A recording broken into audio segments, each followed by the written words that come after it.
Welcome to Demo Day, where young innovators take the stage and showcase real-world projects to a global audience. At WEquil School, students learn to become innovators, teaching each other each week through their creations. WEquil App has thousands of novel and useful projects born out of our students' strengths, interests, and passions. But Demo Day is more than just a presentation. It's a celebration of innovation, collaboration, and the power of young minds. Join us on this incredible journey of inspiration as we witness the next generation of problem solvers and leaders. From Harvard professors to industry experts, our Demo Days attract incredible guest speakers who share their knowledge and ignite curiosity. Whether you're a young innovator looking to showcase your creations or a family seeking an extraordinary learning experience, Demo Day is here for you. Together, let's create a world where young minds flourish, ideas come to life, and innovation knows no boundaries. Join us for an unforgettable journey of learning, growth, and discovery.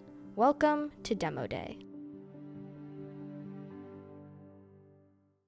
Yep, it's very long. But you wrote a long article? Yep. Yeah, so my project is my takeaways from the Almanac of Naval Ravikant, as you can see here. So Naval is somebody that we have been learning from for a very long time. He was the one who coined the specific knowledge term. And not only does he talk a lot about like how do you get rich, how are you successful, how do you gain your financial freedom, but really just how do you be happy and live a fulfilling life in general. Because while of course we want to be rich, at the end of the day, we want to be able to look back on our lives from our deathbed and have no regrets. And so I think that he has a very like well-rounded approach in talking about life as well as success. And so there are two sections. I'm only halfway through the book so far. But the first section is about building wealth, which is specifically what I'm talking about right now. And I've kind of broken it out into 4 sections. One is leverage, the next is decision making, then goals, and lastly relationships. And so this is largely based off of the book isn't actually written by Naval, but is compiled from all of his work, and is largely extrapolating from his viral tweet thread, How to Get Rich Without Getting Lucky, which I definitely recommend. So first is leverage. Basically in the world of software, leverage is really, really important because the right decision will have a way more effect than it did in the past. And so because this decision will scale to the world, you have to really think about how do you leverage your time, how do you and really make the most of that. And so the next is related, which is you can't get rich renting out your time. You have to have look for opportunities that can scale exponentially instead of things that only earn linearly, which the best way you can do this is by owning a share of a business and something that can scale. The next is to stop chasing money. Money is the way that you transfer time and wealth are assets that earn for you while unintended. These are the things that you don't have to do anything and they will continue to bring in profits. And wealth is far more valuable and can take on many different forms like businesses and online media. Next is to understand the value of your time. Given that your time can be leveraged to such an extent, you really need to protect your time as well as your mind so you can make the right decisions. And so Naval recommends setting an hourly rate for yourself that's a bit aspirational. If doing anything will get you less than your hourly rate, don't do it. So if outsourcing something is cheaper than your hourly rate, outsource it. If you're like returning something to a store that will take you the amount of time based off of your hourly rate is more costly than what you're getting back, then just forget about it and not to do it. So this can really help you, especially through actions, to really value your time because you're kind of proving to yourself through what you're doing, I actually do value my time. Lastly, on the topic of leverage is to seek accountability and responsibility. These generally come with more risk, but on the flip side, it means that that it comes with more reward because it's not just somebody else who is, telling you what to do and then they get all the benefit. But it's also that accountability is scary. And so then therefore scarcity also creates value. So there are less people that are going to be willing to kind of step into those positions, because if you mess up, people are going to blame you. And so the next section is on decision making. The first thing on decision making is that working on the right thing is more important than working hard. If you're working hard on the wrong thing, then it's not going to bring you any success. However, you also want to work hard anyways. Next is to make the important decisions slowly. Things that have long-term impacts on you every single day are really, really important, and you want to make sure that you are making these decisions really well, such as like which city are you living in, or who do you marry. These things are going to continue to impact you for a very long time, so you want to make sure they are made slowly, carefully, and deliberately. Next is to build a very strong foundation. This is a strong foundation in like your beliefs, your knowledge, your core identity, because you will judge everything else and that you are learning through that foundation. And so it's going to influence everything you do and everything new that you learn. It's also, you don't want to jump into like more complicated subjects without having a strong foundation, because I mean, like if you focus on the basics, then you should be able to kind of like extrapolate those more complex topics from those very strong fundamentals that you have. And so next is to try to see the truth. Obviously, this is much easier said than done, but a lot of the time your ego and identity can get in the way. And so since it's very painful to challenge your identity, then it can be hard to try to like learn new things or like see the truth when it conflicts with that. And so because of this, suffering and is actually a window into the truth, because it means that there's a disconnect between the way that you want to see the world and you want it to be and the way that reality actually is. And so when you negatively react to things, that is an indication as to where your ego and your identity is, and you should be very skeptical about those areas. Next is to have clear thinking. You can't think clearly if you're filled with busy work and stress. The best ideas don't come when you are when you have a clouded mind. And so you really need to protect your time and having clarity of thought. Being 10% better at making decisions will multiply given the leverage concept that we discussed earlier, and will result in a lot more success than you might imagine. Lastly, on the subject of decision making is to develop mental models. Naval mentions a lot of these in the book, which I would recommend people check out, including evolution, inversion, complexity theory, falsifiability, compound interest, and many more. I would especially recommend a list created by Charlie Munger, and my family has also summarized a bunch of his mental models in this article that I link in my project. And he also says that in order to pick up on these mental models, just read a lot, and you'll come across them from just to learn about the decision making used by leading minds. The next section is about goals. So firstly, Naval puts freedom at the top of his priorities. In some cases, money can give you freedom, but in many other cases, money actually takes away your freedom. And so you want to think about what things are actually maximizing my freedom in terms of my actions, my mental clarity, my thoughts, all of that. And then to think about what are the things that maximize my freedom and what are the things that do not. Next is nothing will buy happiness. Everybody has a baseline level of happiness. No matter what you do, you'll return to that baseline, whether you lose a limb or you win the lottery. And so because of this, it's very foolish to strive to achieve something believing it will bring you happiness. And so therefore you should think about what you really want to achieve in life. To seek purpose and meaning is something that will not be fleeting, such as happiness. Next is to become irreplaceable. This is similar to the this is based off of the specific knowledge concept that we talk a lot about in WEquil School, which is something that makes you that comes from all the things that are unique to you, such as your relationships, conversations, experiences, mistakes, culture, natural tendencies, and all of these things accumulate into something that can be learned but not taught. And so if you leverage your specific knowledge to add value to others, then you become irreplaceable.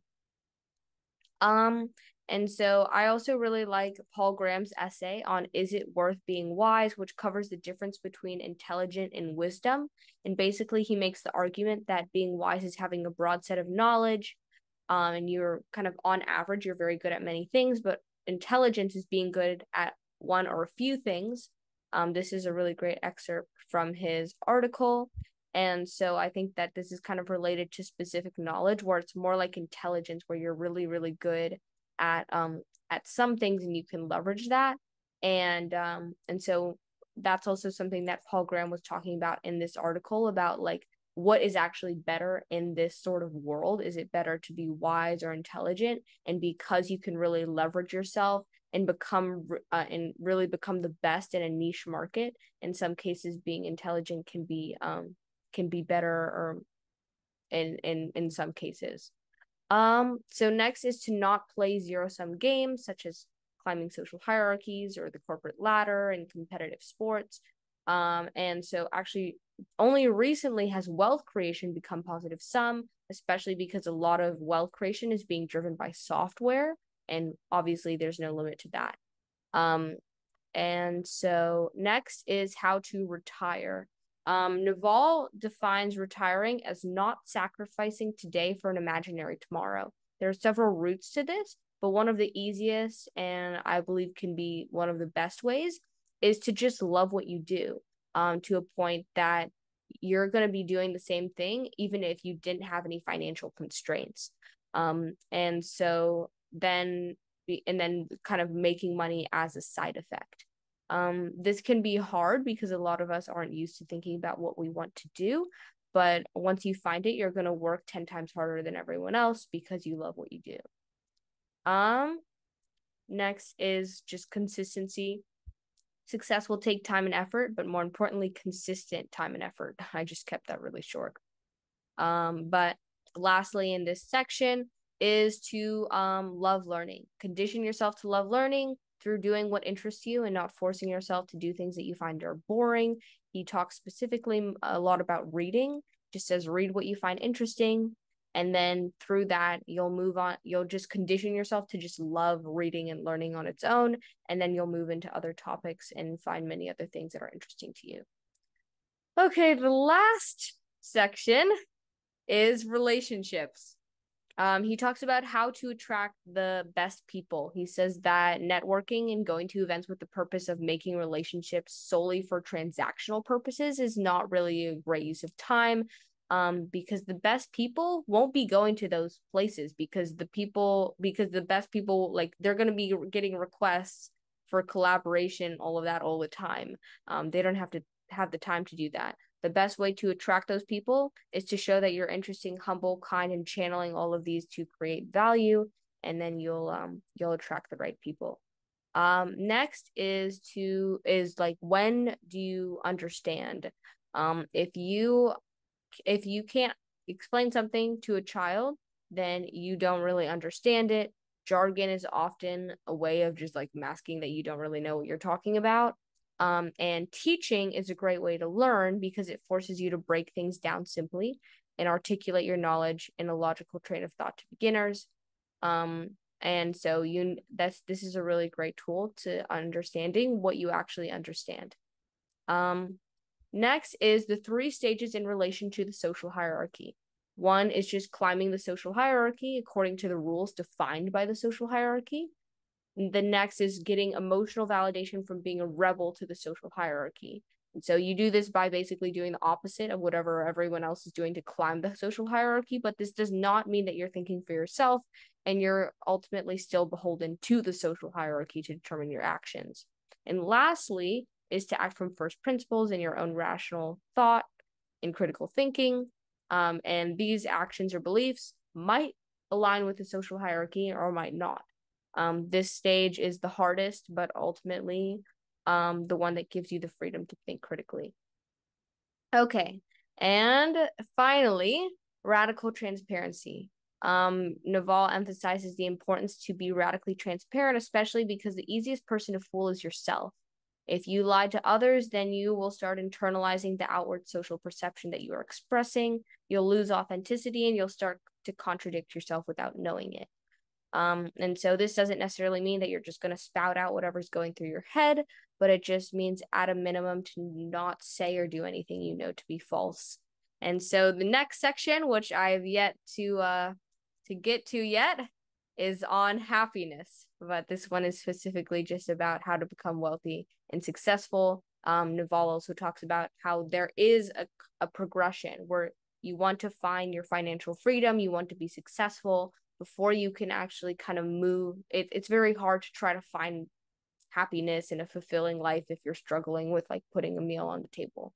But yeah, we have learned a lot from Naval, and I've really found this book to be very interesting and helpful. So yes, thank you for bearing with my long presentation. Round of applause. Very disappointed you didn't tell me how to be happy. I'm getting to that.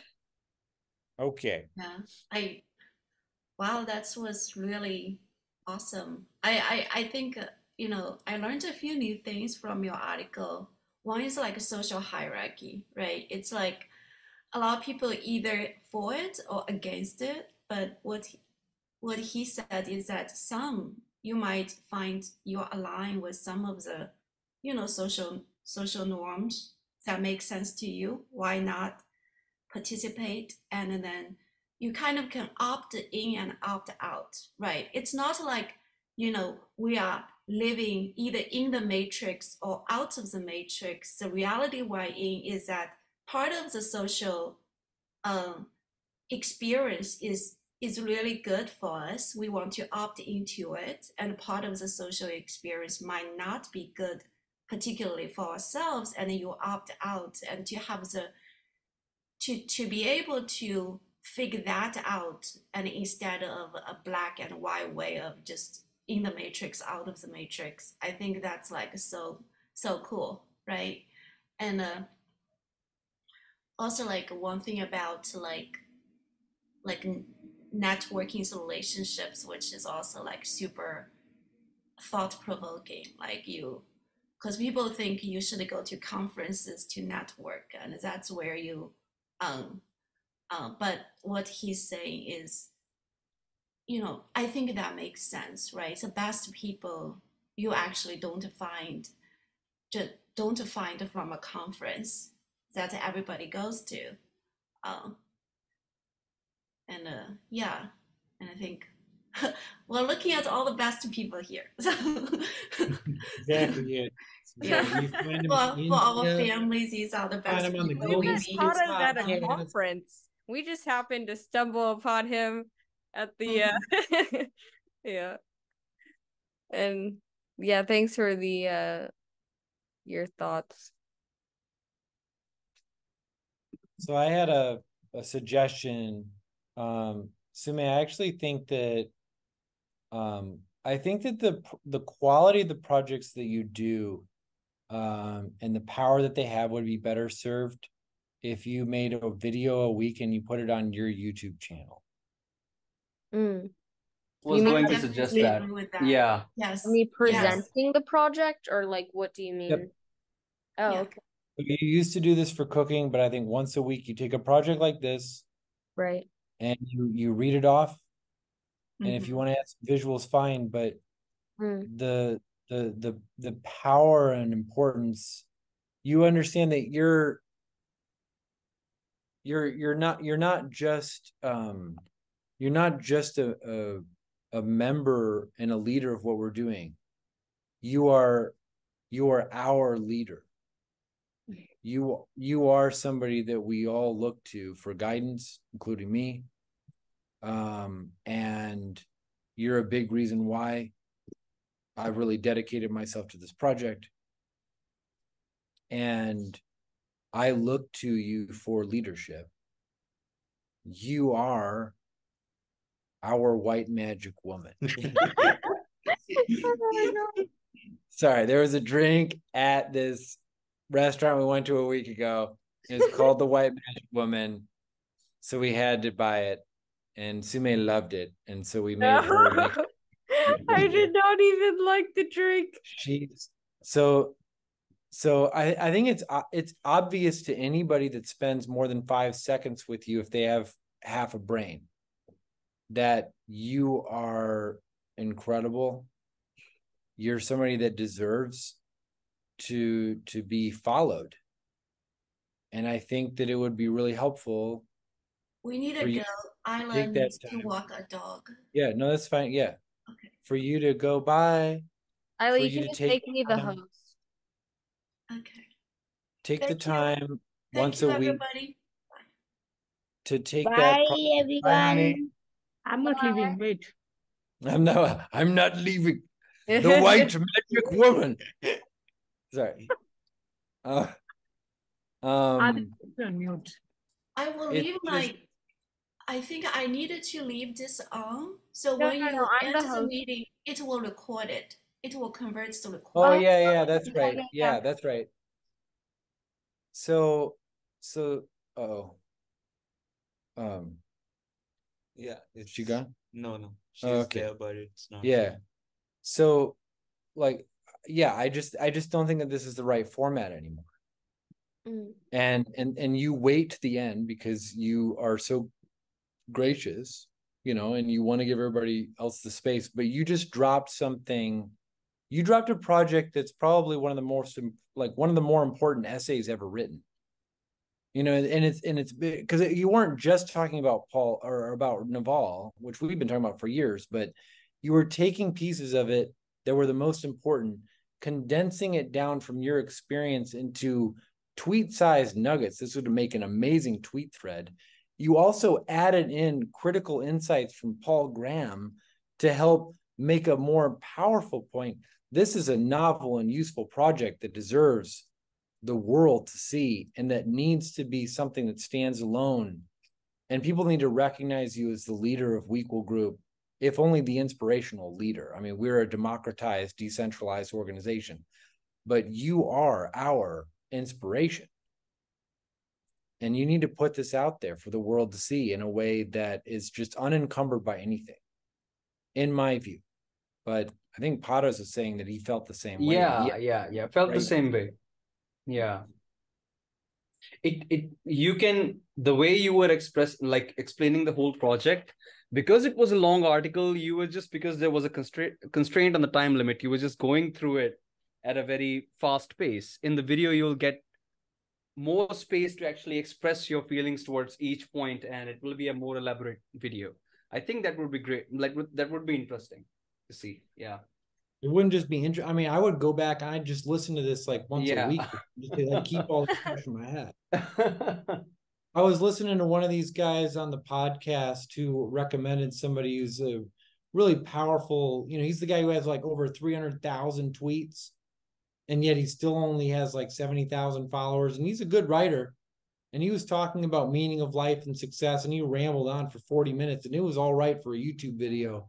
And what you just did after a very long week, while you've been sick half the time, and all that, what you just put together so fast was one of the most efficient transactions or communications of deep, powerful wisdom for entrepreneurs, innovators, and people that want to build a unique way to find personalized success in 5 minutes. That might be one of the most powerful project presentations I've ever heard in my whole life. You need to channel this to the world. The world needs to see you. You're not a kid anymore. You're the white magic woman. Not myself. I'm serious though. I'm dead serious. I hid you to some degree, and I was real loud, and because you were a kid, but you're just not a kid anymore. I look up to you, and that's saying a lot because you're a foot shorter than I am.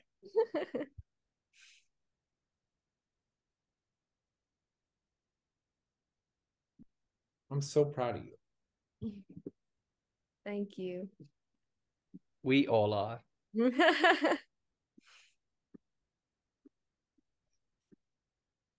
Magic. All right. I don't know what else to say. Priyanka, I want to share one thing. I love talking to you today. Same here, Joe. Same here. And I love Sumay's expression when you appreciate her. She is so cute, blushing, going red. Sumay, I have to say. Oh. No, I myself was muted. No, You muted. I did not press that. I Adi did not, really. Yes, you are doing it. Stop it, Adi. Adi, respect your mother. Go ahead, Priyanka.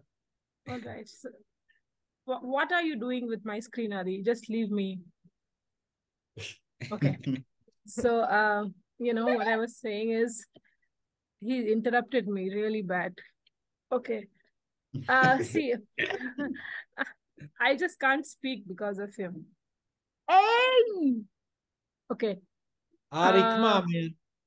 Dude, give your mom some space, yo. I love you too. Can I start, Adi? No, thanks. Okay. So, you know, some of the question that I want to ask you, I wish kids were here so that they could hear this as well. But like, how did you come across Naval Ravikant. Ravikant, yes. Ravikant, I was about to say Rajnikant, but Naval Ravikant. How did you come across him? I think I was first introduced to him by my dad. He was talking about the specific knowledge concept from Naval. And we talked about that a lot. And then I was also, because I was more curious, so I was listening to him on like the Joe Rogan podcast and like several other podcasts that he did. I think Joe Rogan did multiple podcasts with him. So I was listening to those. I was really interested. And then the other day we went to the bookstore in the mall that we were visiting. And then yeah, I just walked in and I saw it. I'm like, oh, this looks interesting. I started reading it. So yeah. Amazing. Amazing. How many days did you take to reach here? Like, how many pages down are you? Like, have you finished the book? I'm about like 110 pages, and I think it's been about like a week, I think. So like, and also when you read it, do you make notes as you read it, or you finish it and then you write? What do you do? How do you go about it? You can Yeah. Well, while I'm reading, I don't really like highlighting. But it's more, I just have the notes app on my phone, and if I have a takeaway, then I'll just jot it down. But generally, I also like I don't know. I don't really like taking the notes while I'm trying to do it. Like it's more like my takeaways from it, or else I'm just gonna be like writing down whatever he said, like just right off the page, and that's not really gonna help me internalize it. So it's that's kind of like, it's more just like, what am I getting from this, and then what do I want to remember, and then I'll write it down. But I think this is a very I want to share something, Priyanka. I want to share something that'll help a little bit. Yeah. I have, like you're probably more than any other parent I've ever met. You have a relationship with Adi that reminds me of the relationship that I have with Sumay. I have a lot of flaws. I talk too much. I tell inappropriate jokes. I curse a lot. Like, I just have problems, you know, like everybody's got problems, but I've always been really good at finding truth.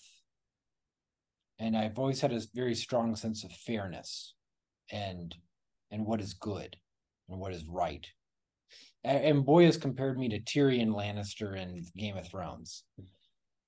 But one thing about Sumay is that ever since she was a little girl, I've just been able to talk to her about all these things I was learning. I was just constantly learning and exploring and trying to find deep minds like Naval and Paul Graham, Ray Dalio, Socrates, you know, anybody I could find that I thought was extremely powerful. And I would take her on these walks. And when she was a baby, she would be up on my shoulders. And then she's a little bit older, I'd hold her hand, we'd just go on little walks. And I would just tell her everything.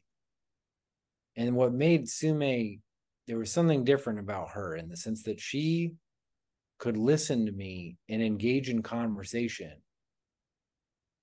for hours ever since she was like 4.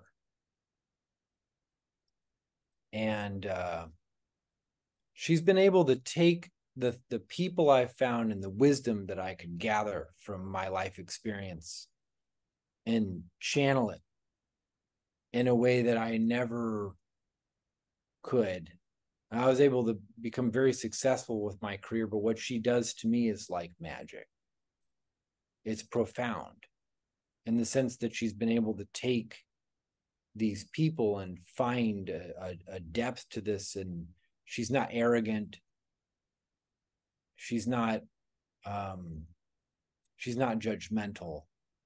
She doesn't get easily distracted. She doesn't have any of the kinds of problems that I've had in my life, but she's able to take the best of everything I've been able to learn and the people around her and channel it in a way that makes it maximally useful to everybody else. But there's a big backstory that, you know, would take longer to communicate than what we have time for right now. But the way that you communicate with Adi and just getting to know you so briefly over the past 3 weeks, like there's pieces of that just resonate with me. And it, you know, some of that's parenting, but some of that's the kid. And yeah, it's people like that. It's hard to communicate to them just who they are and what makes them so special, but they deserve to be followed. They deserve to be listened to. They need to be protected. They need to be lifted up and magnified, because the world needs people like that. It really do. Kids need leaders like that. They need examples. They're very rare, but they're the best hope we have, are kids like that, which is why we're going to watch Ender's Game.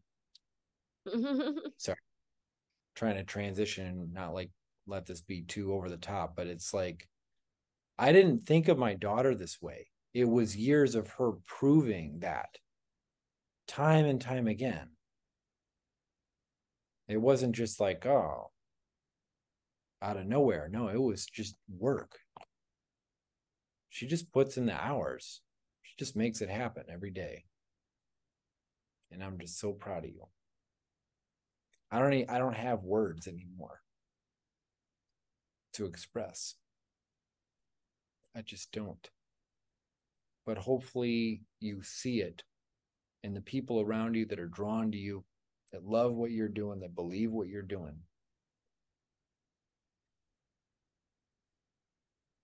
I know Lux feels that way. I know your mom feels that way. There's pain in this world. This is our moment. This is our time. Kids are suffering. The system's broken. There's a better way. And you live it every day. So we just need to find a way to elevate you. Like once a week. I'll Patas and I we'll have a conversation. We'll put together some thoughts for you on like how to do it, but like you just need to you need to lift yourself up in this world. I was really afraid of social media and the potential impact that would have on you. That was when you were like 8. I'm not afraid of this stuff hurting you anymore. I think you want to use it now to help save the other kids that are being broken by it. Let's win.